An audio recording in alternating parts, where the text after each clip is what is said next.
Hello guys, সবার কি অবস্থা? তো আশা করি সবাই ভালো আছো। তো আজকে আমি আপনাদের বিয়ার ট্যাঙ্ক পুশ নিয়ে আসলাম। তো দেখতে পাচ্ছ যে আমি এখানে লাভে নামতেছি, কারণ হচ্ছে আমার একটা রিভাইভ পয়েন্ট আসবে, এই জন্য তো লাভে নেমে আমি লাভটাকে কমপ্লিট করে ফেললাম। তারপরে হচ্ছে আমি এখন ভিতরের দিকে যাইতেছি, তো দেখলাম যে এখানে কোনো এনিমি আছে নাকি, আর একটা হুইপ পিকার গান নিয়ে নিলাম।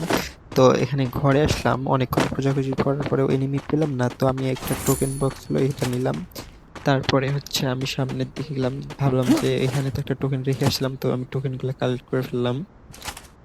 তো তারপরে হচ্ছে আমি সামনে যাইতেছি, দেখতেছি এখানে কোনো এনিমি আছে কিনা, তো এখানে কোনো এনিমি পেলাম না। অবশেষে আমি ফেরত যাওয়ার পথেই তো এক চান্দুকে দেখতে পেলাম। চান্দু আমাকে আসলে সে একটা মাইট দিল, তোকে আমি ড্রাগন দিয়া চাতা দিয়ে মেরে ফেললাম। তারপরে আমার ভাই অনেক হেলথ কমায় ফেলছিল, তো আমি এখানে এসে মেডি করে নিলাম। তো এখানে মেডি করে নেওয়ার পরে আমি আবার বের হয়ে গেলাম। তো এখানে দেখতেছি আমি কোনো এনিমি পাইতেছি না ভাই, আমার যে হেলথ কমায় দিছে ওই এনিমিটা। তো আমি মেডি করতেছি যাতে আমার স্পিড গুলা রিকভার হয়। তো স্পিড রিকভার করার পরে আমি হচ্ছে সামনের দিকে গেলাম।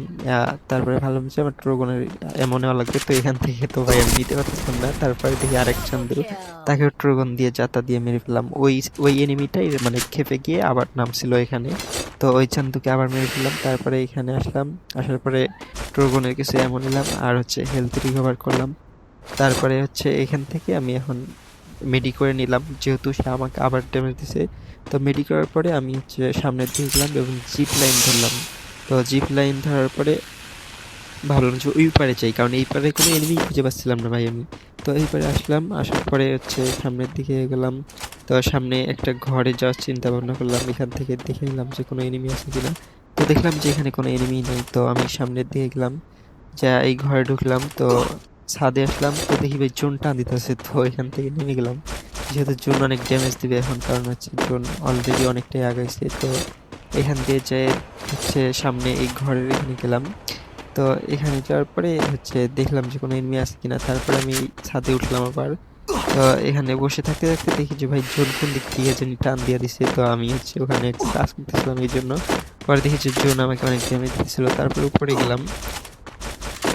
তো তারপরে উপরে যাওয়ার পরে ভাবলাম যে পিকের দিকে যাওয়া যাক। আর গাইস, তোমরা সবাই চ্যানেলটিকে সাবস্ক্রাইব করে দিও, আর রেগুলার বিয়ার র্যাঙ্ক পুশ ভিডিও এই চ্যানেলে আপলোড করা হবে, তাই বেল আইকনটি অন করে দিও যাতে সবার আগে তোমাদের কাছে নোটিফিকেশন চলে যায়।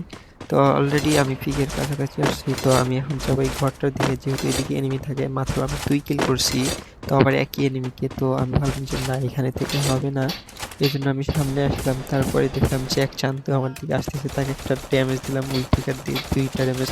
তারপরে দেখি ভাই আমাকে রাশ দিচ্ছে, তারপরে ট্রোগন দিয়ে একটা চাতা দিয়ে মেরে দিলাম। তো তারপরে আমি ওখানে কিছু লুট করলাম। তারপরে এখন হচ্ছে সামনের দিকে দেখতেছিলাম, তো এখানে দেখি যে অনেক লুট বক্স পড়েছিল। তো ভাবলাম যে এখানে তো তার লুট বক্স আছে, তার মানে এখানে হয়তো অনেক এনিমিও আছে। হ্যাঁ, তো তারপরে আমি ওইদিকে যাওয়ার সময় দেখি যে গ্লোয়াল ফেলানো গাড়ি, তারপর ভাবলাম যে ওখানে এনিমি আছে। তারপরে আমি চান্দু ভেবে ফায়ার করলাম, পরে দেখি সেটা গাড়ি। তো যাই হোক, তারপরে আমি ওখানে রাশ দিতে গেলাম। তারপরে দেখলাম যে ওই চান্দু ওখানে আমাকে মেরে দিল। তারপরে আমি রিভাইভ করতে মারলাম সাথে রিভাইভে, কিন্তু কি জানি একটা ক্যারেক্টার লক করে দিছে আর রিভাইভে পেলাম না। তারপরে আমি আবারও নেমে গেলাম পিকে। তো এখানে টোকেন কালেক্ট করলাম, আর ভিতরে কিন্তু আমি এক চান্দুকে দেখতে পেয়ে গিয়েছিলাম। তো আমি হচ্ছে ম্যাক 10 9 লেভেল করে হচ্ছে একে খুঁজতেছিলাম যে চান্দু কই। তো চান্দুকে খুঁজে পেলাম না। এখানে কিছু লুট বক্স পড়েছিল, তার মানে বুঝতে পারলাম যে এখানে ভালোই ফাইট হয়েছে। তো এখানে লুট বক্স থেকে কিছু লুট নিলাম এবং 2 শুটার নিলাম, আর হচ্ছে ওটা তো 9 করা আছে ম্যাক 10। তো এটা নিয়ে আমি চান্দুকে খোঁজাখুঁজি শুরু করলাম, তো কোথাও খুঁজে পেলাম না। হ্যাঁ, তো আমি হচ্ছে ওই পাশে গেলাম, যে ওই পাশে যায় হচ্ছে এখান থেকে বের হবো, তখনই দেখি যে চান্দু এখানে দাঁড়ায় আছে। তারপর চান্দুকে ম্যাক 10 দিয়ে মেরে দিলাম। সরি আপু। তো চান্দুকে মেরে দেওয়ার পরে হচ্ছে একটা চান্দি, হ্যাঁ যেহেতু মেয়ে মানুষ। তারপরে হচ্ছে ভিতরে ঢুকলাম, এখানে ঢুকে বসে দেখে নিলাম যে এনিমি আছে কিনা। তারপরে দেখি আবার জোন টান দিছে, ভাই রে ভাই, কি করতে যে মন চায়। তারপরে আমি এখানে গেলাম যে ফাইট হবো। তো দেখি যে সামনে 2 চান্দু ফাইট করতেছে, তাদেরকে স্কোপ করে মারলাম। ভাই ম্যাকটেনের তো ওই ড্যামেজ দেয় না। তারপরে ভাবলাম যে নাই, ভাবে হবে না, শর্ট রেঞ্জে যাওয়া লাগবে। তারপরে এখানে লুপে আমি হচ্ছে রিলোড করতেছিলাম, তখন দেখি উপরে আরেক চান্দু ইনভিজিবল ক্যারেক্টার মেরে আছে। এখানে আবার আরেক চান্দু ছিল, ওকে মেরে দিছি। ওই চান্দু আবার ওখান থেকে লাফ দিল। তারপর আমি টুসুরিতে মারবো, হ্যাঁ, তারপরে আমাকে চান্দু মেরে দিল। আবার আমি নেমে গেলাম, এখানে দেখি যে আরেক চান্দু। তো এই চান্দুকে হচ্ছে ম্যাকটেল দিয়ে মারার জন্য আমি একটা কৌশল করলাম, যেহেতু সে গুলাল ফেলেছিল ওখানে ল্যান্ডমাইন বসায়।